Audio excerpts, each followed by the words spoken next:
Assalamualaikum warahmatullahi wabarakatuh. Perkenalkan, nama saya Najma Nur Aulia Maghfirah, NIM 2311011044 dari kelas TI 2B Program Studi Teknik Informatika. Di sini saya akan mempresentasikan mengenai User Centered Design guna memenuhi tugas UAS mata kuliah Interaksi Manusia dengan Komputer. User-Centered Design (UCD) adalah metode desain sistem yang menempatkan pengguna sebagai pusat proses desain sistem yang termasuk tujuan atau sifat. Konteks dan lingkungan sistem didasarkan pada pengalaman pengguna. Penerapan UCD pada perancangan antarmuka yang didapatkan dari hasil pengumpulan data atau informasi yang diperlukan untuk membangun aplikasi. Hal ini bertujuan untuk menekankan kebutuhan pengguna terhadap suatu produk yang akan dibangun sehingga dapat bermanfaat bagi pengguna dan nyaman untuk digunakan oleh pengguna tersebut. Manfaat User-Centered Design. Yang pertama yaitu meningkatkan user experience. Dengan proses UCD, seorang desainer dapat menciptakan sebuah produk atau layanan atau aplikasi digital yang sesuai dengan keinginan user dan nyaman untuk digunakan. Hal ini sesuai dengan tujuan utama dari UCD yang menciptakan sebuah desain yang intuitif, mudah untuk digunakan, serta efektif. Sebuah desain dapat dikatakan baik apabila dapat memberikan pengalaman yang menyenangkan, seperti mudah dan cepat untuk menyelesaikan aktivitas. Yang kedua yaitu meningkatkan engagement dan satisfaction. Dengan user experience yang baik serta dibuat sesuai dengan keinginan user, maka akan membuat pengguna mendapatkan kepuasan user untuk menggunakan produk atau layanan atau aplikasi, sehingga user retention dan omset dalam bisnis juga akan meningkat. Yang ketiga yaitu meningkatkan efisiensi. User interface yang dibuat efisien dan prosesnya yang sederhana dapat membantu user untuk menyelesaikan tugas mereka secara cepat dan mudah. Hasilnya adalah user dapat menghemat lebih banyak waktu dan usaha, serta mendapatkan pengalaman yang lebih baik. Yang keempat yaitu meningkatkan kredibilitas dan reputasi brand. Ketika user merasa puas dengan produk atau layanan atau aplikasi yang diberikan, maka user akan merasa bahwa kita sebagai desainer dapat memahami kebutuhan mereka dan berhasil merancang produk yang sesuai dengan keinginan mereka. Hal ini akan membuat mereka merasa bahwa pendapat mereka didengarkan, sehingga akan meningkatkan kepercayaan serta loyalitas user kepada produk kita. Yang berikutnya yaitu tahapan UCD. Yang pertama, understand context of use. Memahami konteks dari kegunaan sistem yang akan digunakan. Konteks-konteks yang dimaksud seperti siapa pengguna yang akan menggunakan sistem, alasan apa pengguna menggunakan sistem, dan dalam kondisi apa pengguna menggunakan sistem. Yang kedua yaitu specify user requirement. Mengidentifikasi pengguna yang merupakan target dari pembangunan aplikasi. Survei dapat dilakukan untuk mengidentifikasi kebutuhan pengguna untuk mendapatkan data dan informasi untuk membuat desain aplikasi. Hasil data kebutuhan pengguna yang telah dianalisis dan dipilih akan dijadikan sebagai spesifikasi fitur dalam membuat desain. Yang ketiga yaitu design solution. Perancangan desain mengikuti spesifikasi fungsional dan non-fungsional yang telah ditetapkan. Perancangan desain termasuk dalam pembuatan alur proses, sistem, wireframe, dan mockup. Yang keempat yaitu evaluate against requirement. Melakukan evaluasi terhadap desain dan prototipe pada tahapan sebelumnya apakah tujuan dan kebutuhan yang sudah ditetapkan sesuai dengan hasil identifikasi kebutuhan pengguna. Pengujian dilakukan dengan memberikan tugas-tugas untuk menyelesaikan suatu rangkaian aktivitas pada hasil mockup aplikasi.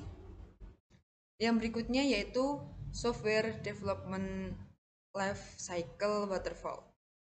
Model waterfall merupakan model yang digunakan oleh Royce pada tahun 1970 dan merupakan model tertua yang digunakan dalam pengembangan software yang termasuk ke dalam Classic Life Cycle. Model ini identik dengan pengembangan sistem secara sekuensial dan proses akan semakin ke bawah seperti air terjun. Dan setiap tahapan pada model ini harus diselesaikan sebelum pindah ke tahapan selanjutnya.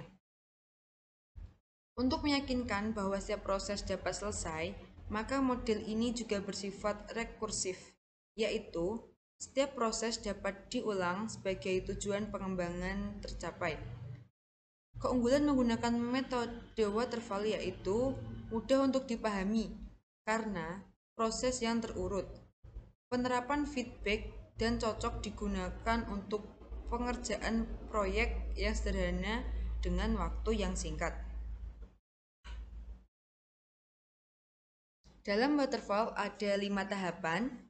Yang pertama yaitu analisis, yaitu dengan melakukan pengambilan data atau informasi untuk memenuhi kebutuhan software yang akan dibangun.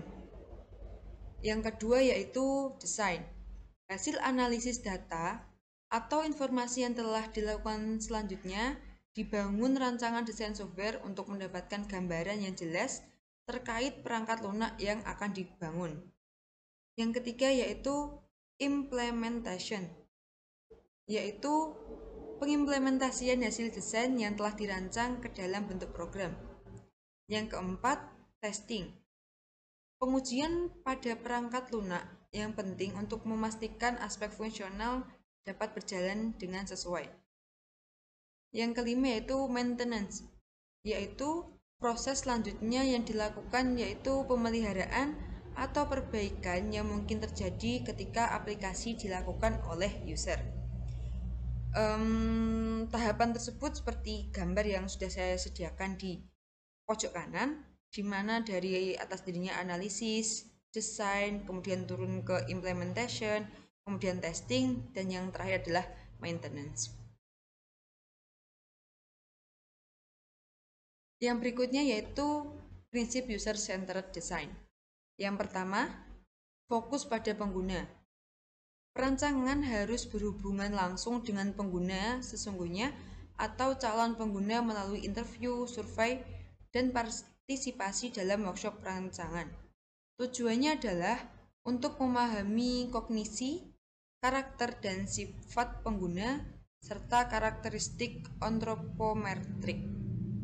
Aktivitas utamanya mencakup pengambilan data analisis dan integrasinya ke dalam informasi perancangan dari pengguna tentang karakteristik tugas, lingkungan teknis, dan organisasi. Yang kedua yaitu perancangan terintegrasi. Perancangan harus mencakup antarmuka pengguna, sistem bantuan, dukungan teknis, serta prosedur instalasi dan konfigurasi. Yang ketiga yaitu dari awal berlanjut pada pengujian pengguna. Satu-satunya pendekatan yang sukses dalam perancangan sistem yang berpusat pada pengguna adalah secara empiris dibutuhkan observasi tentang kelakuan pengguna, evaluasi umpan balik yang cermat, wawasan pemecahan terhadap masalah yang ada, dan motivasi yang kuat untuk mengubah rancangan. Yang keempat, perancangan interaktif. Sistem yang sedang dikembangkan harus didefinisikan, dirancang, dan dites berulang kali berdasarkan hasil tes kelakuan dari fungsi, antarmuka, sistem bantuan, dokumentasi penggunaan, dan pendekatan pelatihannya.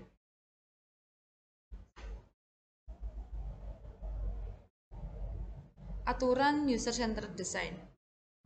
Yang pertama yaitu perspektif. Pengguna selalu benar. Jika terdapat masalah dalam menggunakan sistem, maka masalah ada pada sistem dan bukan pengguna. Instalasi. Pengguna mempunyai hak untuk dapat menginstal atau menginstal perangkat lunak dan perangkat keras sistem secara mudah tanpa ada konsekuensi negatif. Yang berikutnya yaitu pemenuhan. Pengguna mempunyai hak untuk mendapatkan sistem dapat bekerja persis seperti yang dijanjikan. Yang keempat, instruksi. Pengguna mempunyai hak untuk dapat menggunakan instruksi secara mudah, bantuan serta online atau konstekstual, pesan kesalahan untuk memahami dan menggunakan sistem untuk mencapai tujuan yang diinginkan secara efisien dan terhindar dari masalah. Yang kelima, kontrol. Pengguna mempunyai hak untuk dapat mengontrol sistem dan mampu membuat sistem menanggapi dengan benar atas permintaan yang diberikan. Yang berikutnya, umpan balik.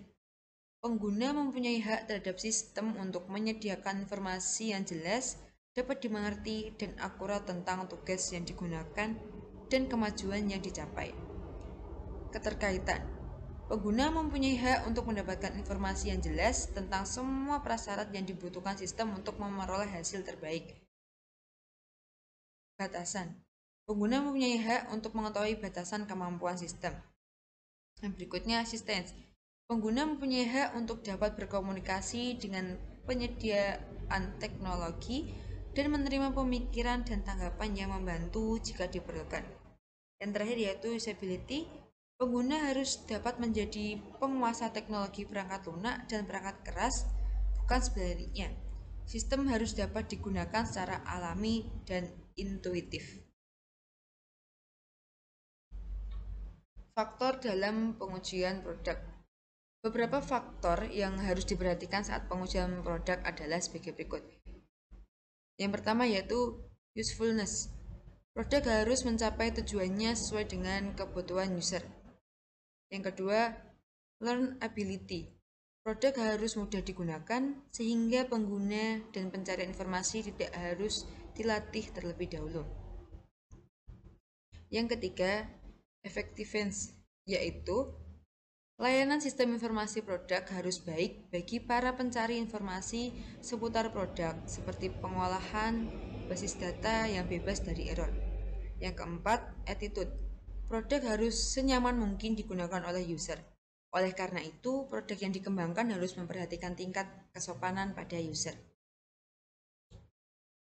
Dampak dan keuntungan user-centered design. Dampak dan keuntungan dari UCD yaitu perancangan suatu produk harus memiliki tujuan yang jelas, sehingga penciptaan produk tidak akan sia-sia. Hal ini dipengaruhi oleh sudut pandang dari pengguna secara spesifik, sehingga tidak akan menciptakan beberapa proses yang abstrak yang akan membingungkan user dalam penggunaan aplikasi tersebut. Setiap proses pengembangan aplikasi juga harus melibatkan user, sehingga desainer dapat update sesuai dengan kebutuhan user. Setiap proses pengembangan juga harus melalui tahap evaluasi yang rutin dan bertahap, sehingga kesalahan yang dapat diantisipasi dengan baik. Dengan itu, produk yang diciptakan dengan proses pengembangan UCD yang baik akan menciptakan produk yang baik juga, sehingga user akan nyaman dalam menggunakan produk tersebut. Sekian presentasi dari saya mengenai UCD. Apabila ada salah kata, saya mohon maaf yang sebesar-besarnya. Wassalamualaikum warahmatullahi wabarakatuh.